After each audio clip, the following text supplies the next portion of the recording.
ब्रह्मा गुरुर्विष्णू गुरुर्देवो महेश्वरा गुरुर् साक्षात् परब्रह्म तस्मै श्री गुरवे नमः। महायोगपीठे तटे भीमरथं वरं पुण्डलीकाय दातुं मुनीन्द्रे समागच्छतिष्ठं प्रमाणं रतनं परब्रह्मलिङ्गं वन्दे स्वामिनं।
वांचन कल्पतरू श्री संत अखिल विश्ववंदनीय जगत प्रसिद्ध महाराष्ट्राचे वैभव स्वतःच्या संसाराची आहुती देणारे किंबहुना राजांना उपदेश करणारे जगद्गुरु तुकाराम महाराज यांचा 4 चरणाचा उत्कृष्ट असा अभंग आजच्या प्रथम दिवसाच्या कीर्तन रूपी सेवेकरिता निवडलेला आहे. विठ्ठल विठ्ठल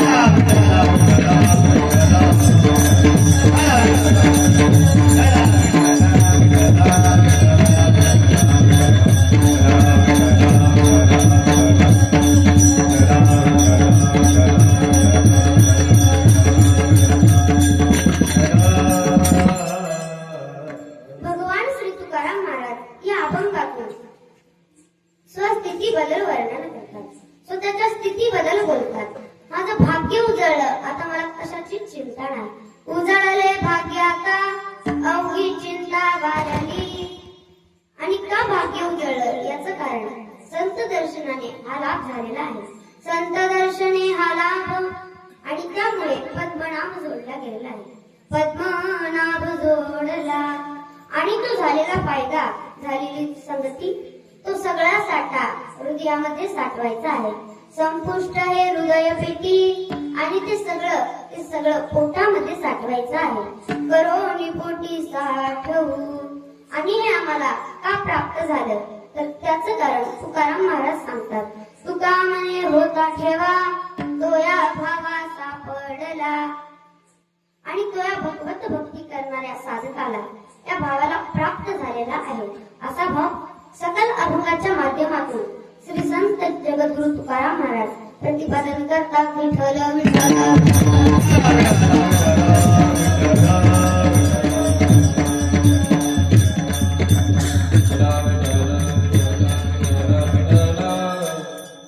अभंगाचा विचार पाहण्याआधी अल्पसा परिहार देणे हे वक्त्याचं प्रथम कर्तव्य आहे. परिहार तो म्हणजे असा मौजे बेंद्री तालुका भोकर जिल्हा नांदेड या ठिकाणी शिवपुराण कथा अखंड हरिनाम सप्ताह संपन्न होत आहे. राम महाराज सुगावकर यांच्या वाणीतून तुम्ही शिवपुराण ऐकत आहे. आज रामनवमी आहे म्हणून माझं प्रथम दिवसाचं कीर्तन ठेवण्यात आलं. समस्त ग्रामस्थ मंडळी बेंद्री यांच्या चरणी, संपूर्ण गावाच्या चरणी नतमस्तक होते. मस्तक हे पायावरी, मस्तक हे पायावरी, मस्तक हे पायावरी, मस्तक हे पायावरी. वावर करे संताच्या, यावर करे संताच्या,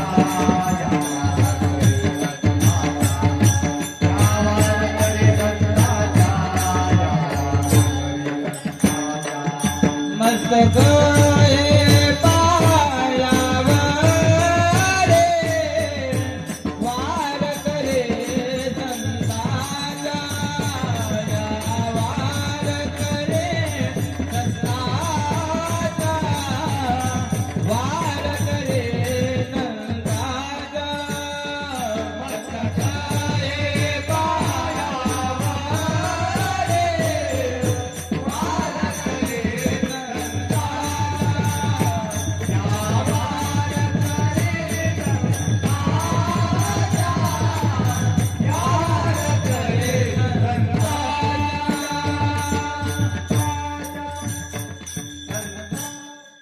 मस्तक हे पायावरे, वार करे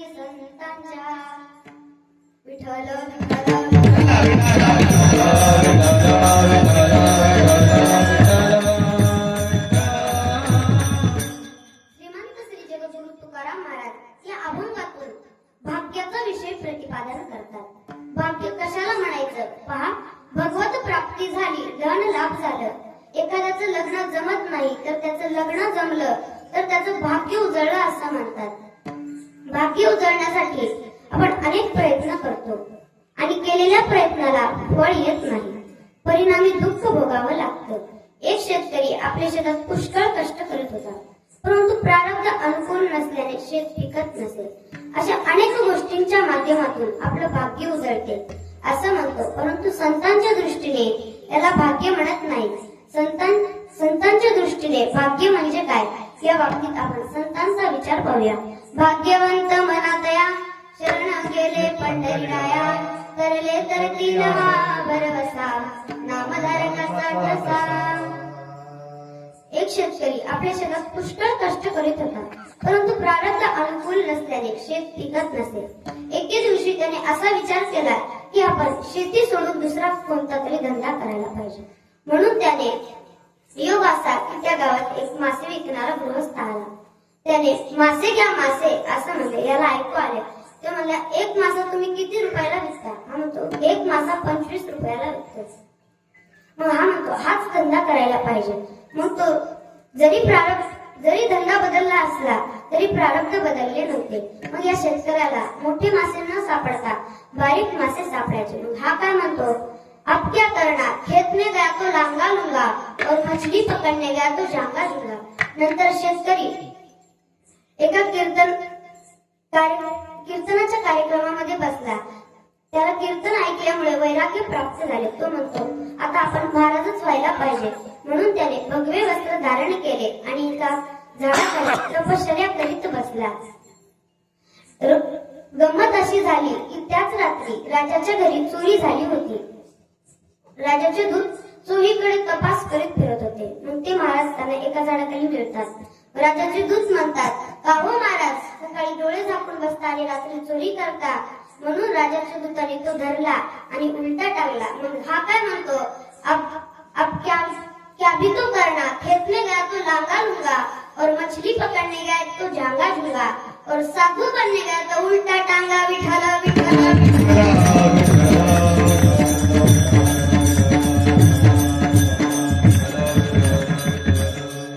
तात्पर्य एवढंच की त्या शेतकऱ्याने जरी धंदे बदलले तरी प्रारब्ध बदलले नव्हते. प्रारब्ध बदलण्यासाठी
भाग्य उजळलं तर तुकाराम महाराजांचं भाग्य उजळलं. वाल्या कुळीचं भाग्य उजळलं. वाल्या कुळीचं भाग्य कसं उजळलं तर त्याची कीर्ती लई मोठी झाली होती. त्याने प्रभू रामचंद्र जन्माला येण्याच्या अगोदर रामायण लिहिले होते. कोळियाची कीर्ती वाढली गहना, कोळियाची कीर्ती वाढली गहना.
नंतर तपश्चर्या करीत बसले.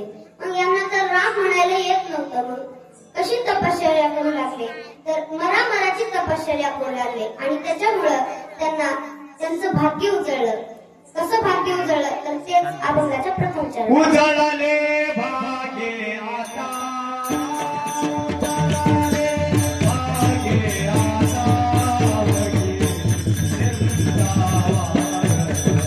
अवघी वृंदावन, उजळले भाग्ये आता, उजळले भाग्ये आता, अवघी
संतांची संगत फार महत्वाची आहे. कसं तर संतन के संग लागले तेरी नसली बळी, संतन के संग लागले तेरी नसली बळी,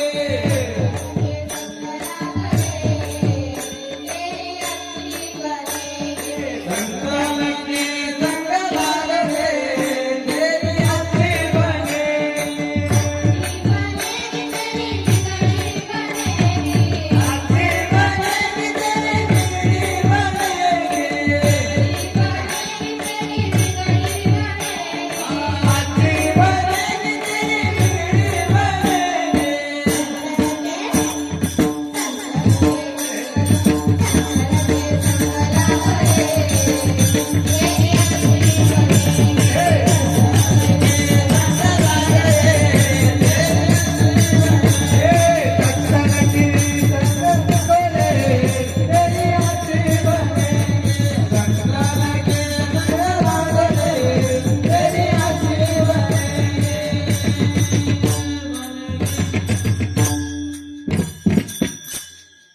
बरं जाऊ द्या. आज रामनवमी आहे तेव्हा आपण रामाचं भजन करूया.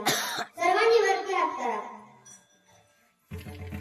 श्रीराम जय राम जय जय राम, श्रीराम जय राम जय जय राम, श्रीराम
या विश्वामध्ये सर्वात आदर्श चरित्र जर कुणाचं असेल तर प्रभू रामचंद्रांचं आहे.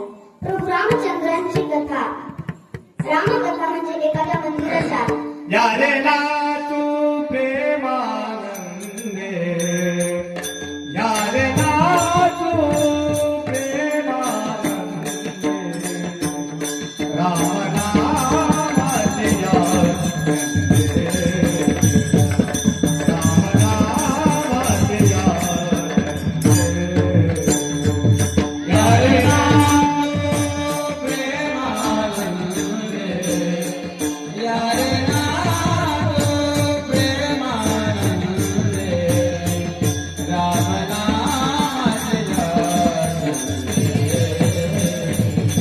रामनामाची यादे.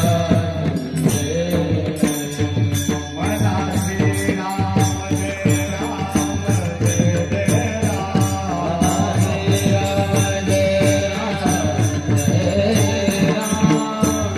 मना श्रीराम जय राम जय जय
देवकीची कथा नाहीये.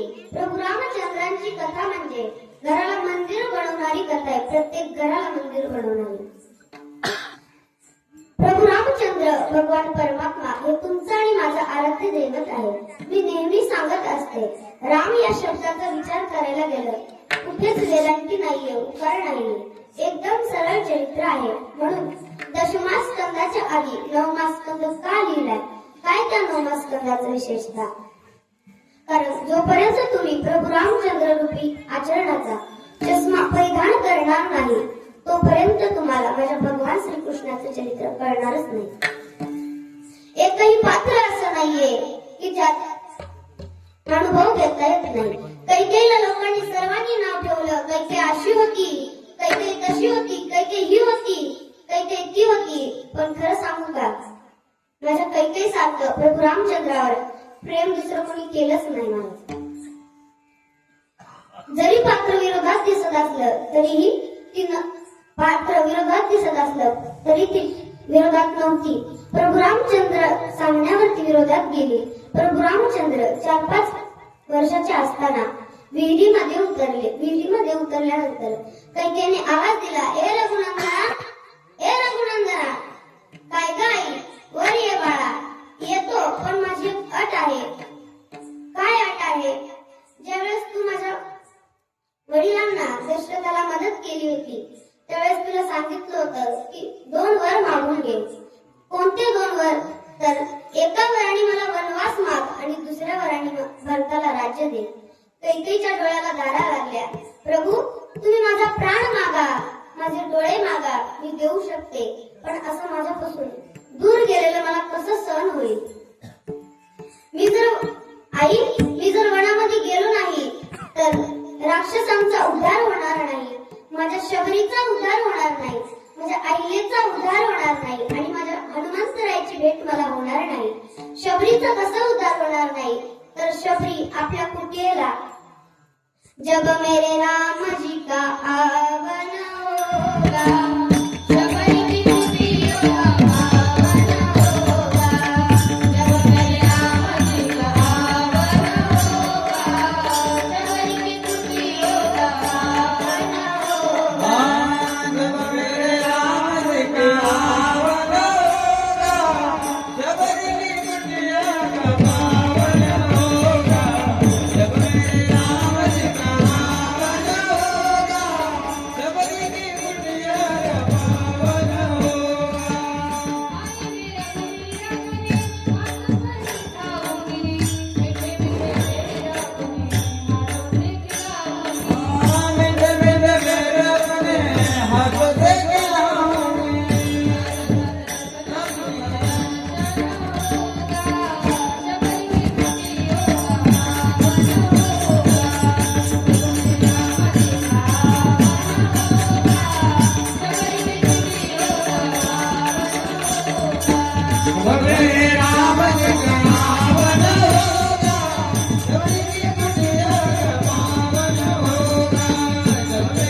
शबरी माता म्हणायची जेव्हा राम येतील तेव्हा मी दिवे पेटवल कसे तर राम आएंगे तो अंगणास जाऊंगी दीप जला कर दिवाली मैं मनाऊंगी मेरे आज दिल जाएंगे राम आएंगे मेरे झोपड़ी के बाहर उड़ जाएंगे राम आएंगे राम आएंगे आएंगे राम आएंगे राम आएंगे आएंगे राम आएंगे मेरे झोपड़ी के बाहर उड़ जाएंगे राम आएंगे मेरे झोपड़ी के बाहर उड़ जाएंगे राम आएंगे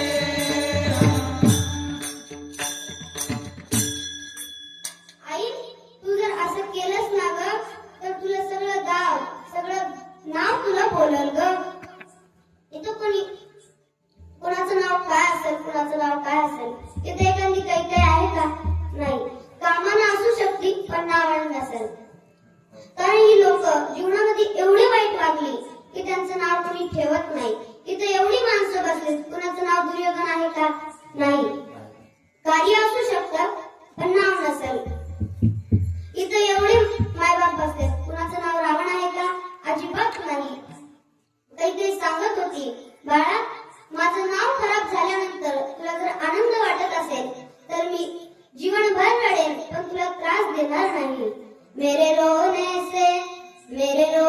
से जो तुमको आए नसीब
किती प्रेम करावं.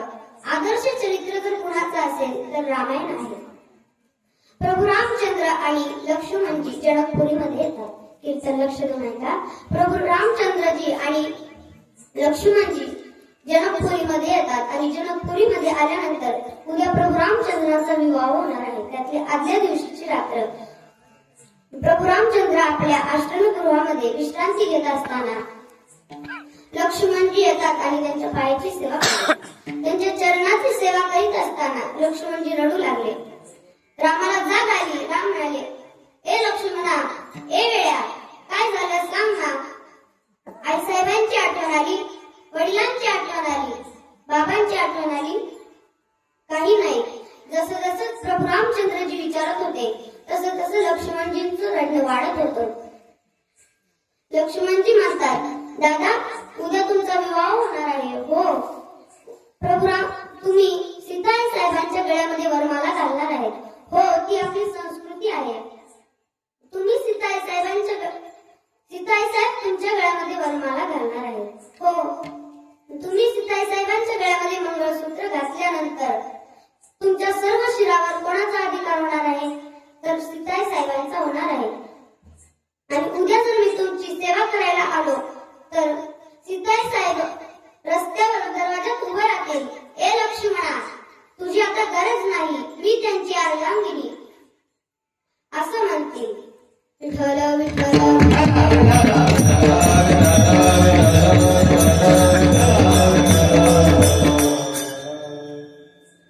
एका भावाची सेवा भेटत नाही म्हणून रडणारा लक्ष्मण कुठं. आणि आज अर्ध्या एकरसाठी भावाच्या डोक्यामध्ये कुराड घालणारा लक्ष्मण कुठं. विठ्ठल विठ्ठल.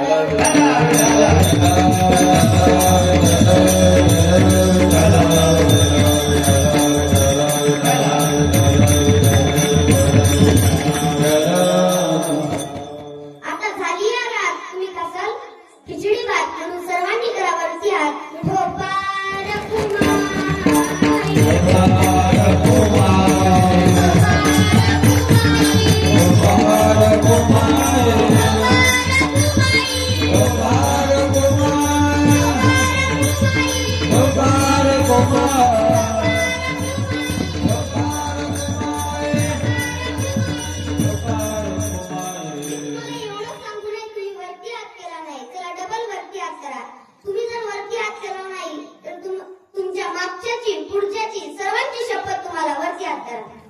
तुमच्या नवऱ्याची शपथ तुम्हाला वरती हात करा. विठोबार कुमाई.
होते त्यावेळेस मी म्हणत होते विठ्ठल माझा माझा माझा माझा माझा विठ्ठल माझा मी विठ्ठलाचा. मग मी सगळ्यांकडे लक्ष दिलं. एक बाई म्हणत होती रम्याचा बाप रम्याचा बाप रम्याचा बाप. मग मी म्हणलं हे रम्याचा बाप कोण? तर माझ्या नवऱ्याचं नाव आहे विठ्ठल. मग त्यांचं नाव घ्यायला मला लाज वाटते म्हणून मी म्हणते रम्याचा बाप विठ्ठला विठ्ठला